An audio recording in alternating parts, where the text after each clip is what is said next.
Tuhan bersamamu.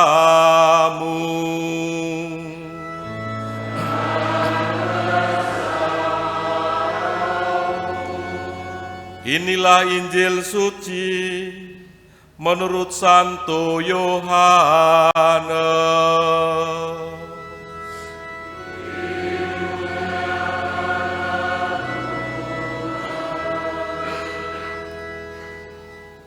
Sekali peristiwa, ketika Yesus sedang berjalan lewat, ia melihat seorang yang buta sejak lahir.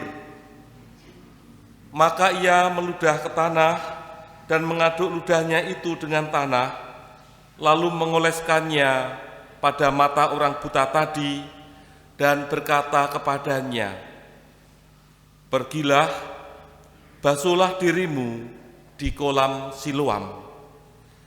Siloam artinya yang diutus. Maka pergilah orang itu, ia membasuh dirinya, lalu kembali dengan matanya sudah melek. Maka tetangga-tetangganya dan mereka yang dahulu mengenalnya sebagai pengemis berkata, "Bukankah dia ini yang selalu mengemis?" Ada yang berkata, "Benar, dialah ini." Ada pula yang berkata, "Bukan, tetapi ia serupa dengan dia." Orang itu sendiri berkata, "Benar, akulah dia." Lalu mereka membawa orang yang tadinya buta itu kepada orang-orang Farisi. Adapun hari waktu Yesus mengaduk tanah dan memelekkan mata orang itu adalah hari Sabat.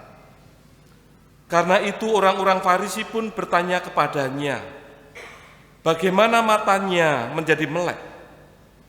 Jawabnya, "Ia mengoleskan aduan tanah pada mataku, lalu aku membasuh diriku, dan sekarang aku dapat melihat."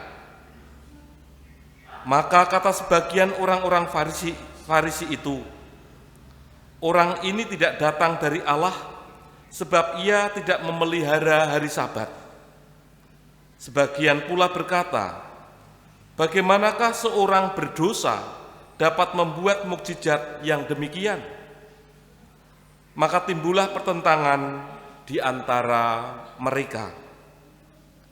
Lalu kata mereka pula pada orang yang tadinya buta itu, "Dan engkau, karena ia telah memelekkan matamu, apakah katamu tentang dia?" Jawabnya, "Ia seorang nabi."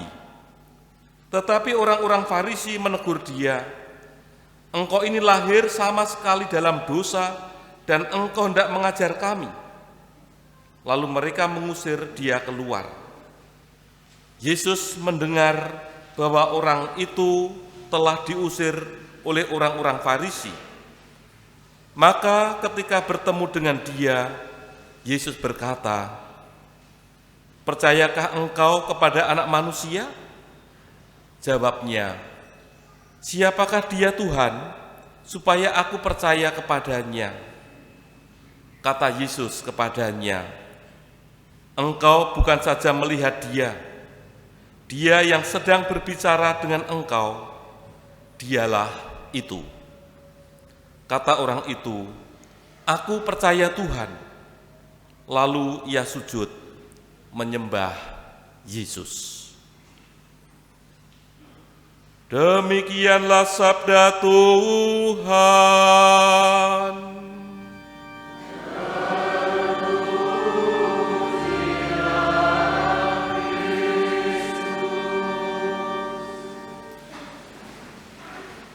Para suster, bruder, ibu bapak, dan saudara-saudari yang terkasih, Minggu Prapaskah yang keempat disebut Minggu Letare, yang artinya bersuka-citalah.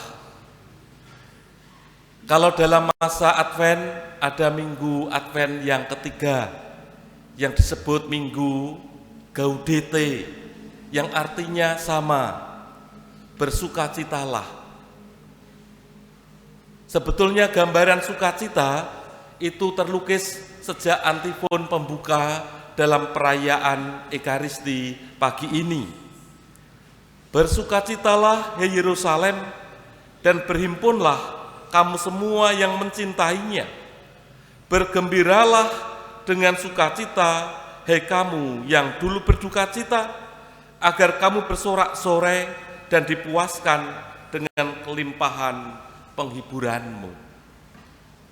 Gambaran sukacita juga terlukis jelas dari bacaan pertama, Mazmur tanggapan, bacaan kedua, dan juga dalam bacaan Injil.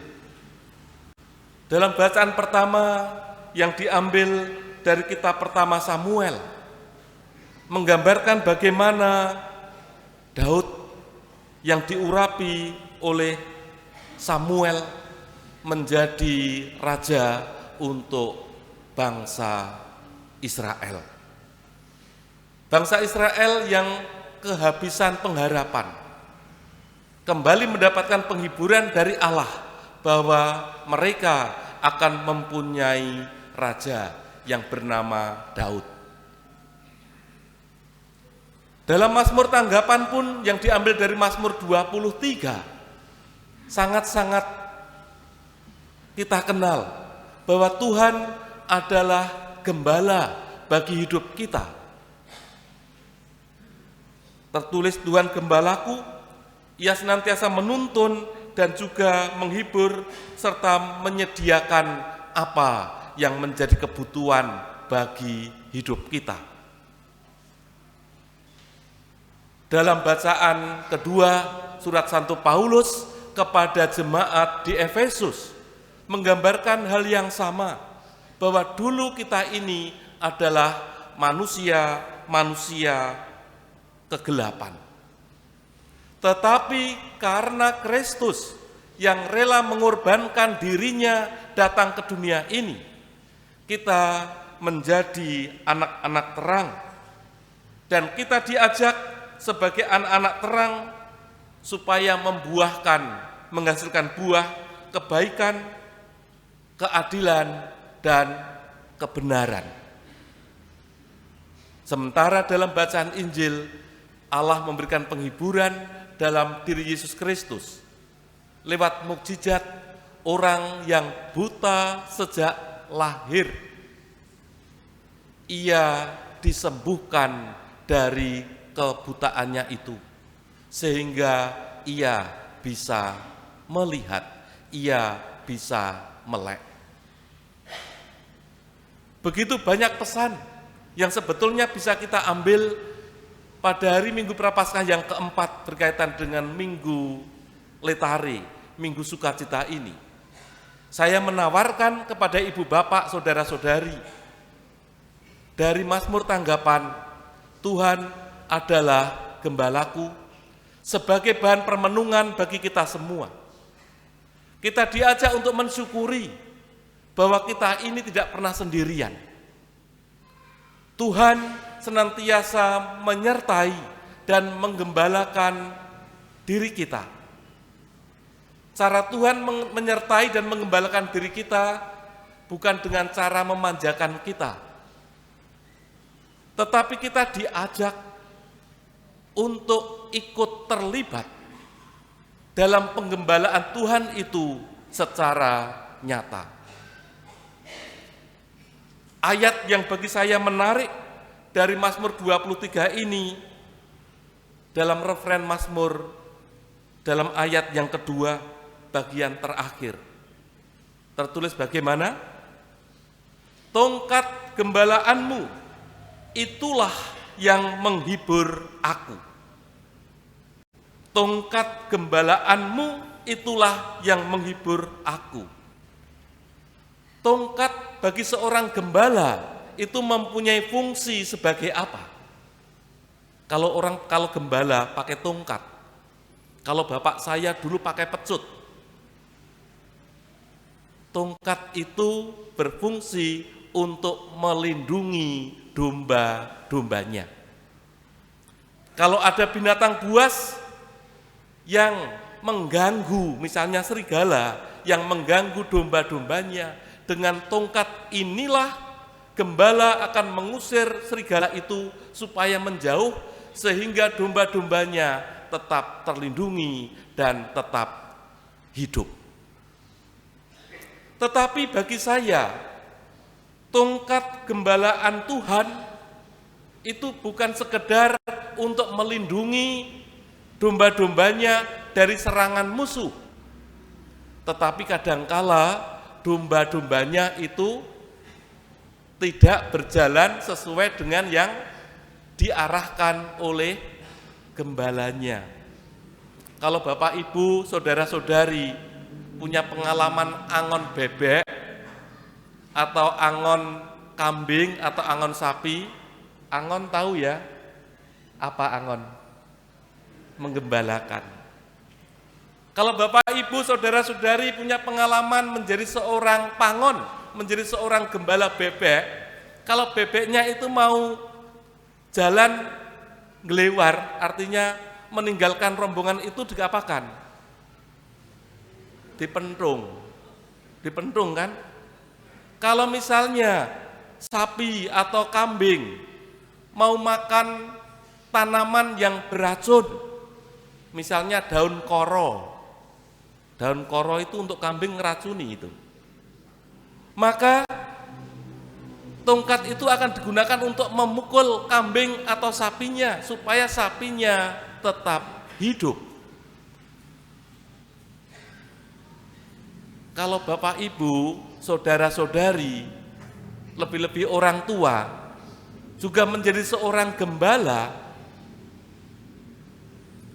ketika anaknya mulai pulang kok larut malam, kok kalau pergi tidak pernah izin,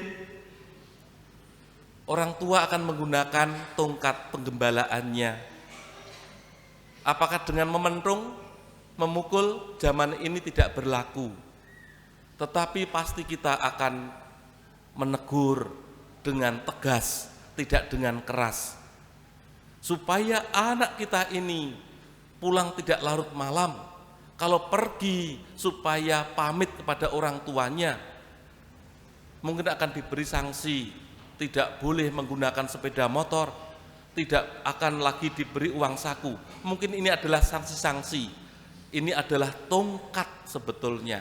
Tongkat bagaimana supaya anak-anak kita itu menjadi anak yang mengikuti arahan dan jalan yang diberikan oleh orang tuanya. Maka kita diajak, Bapak, Ibu, dan saudara-saudari yang terkasih, kadang hidup kita ini pun melenceng sana, melenceng sini.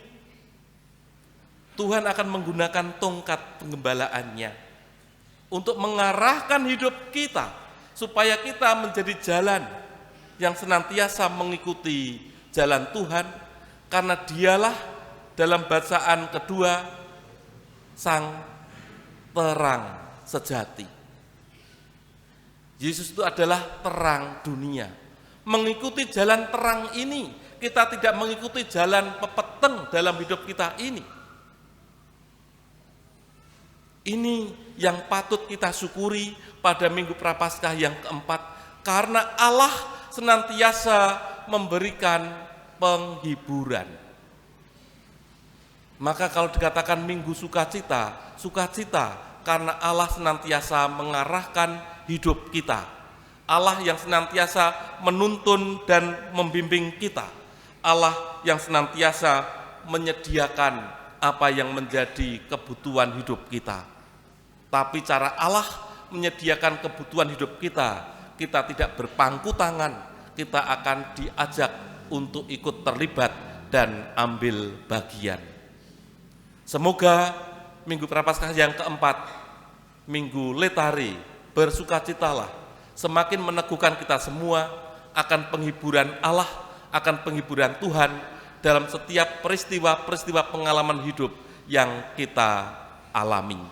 Kemuliaan kepada Bapa dan Putra dan Roh Kudus,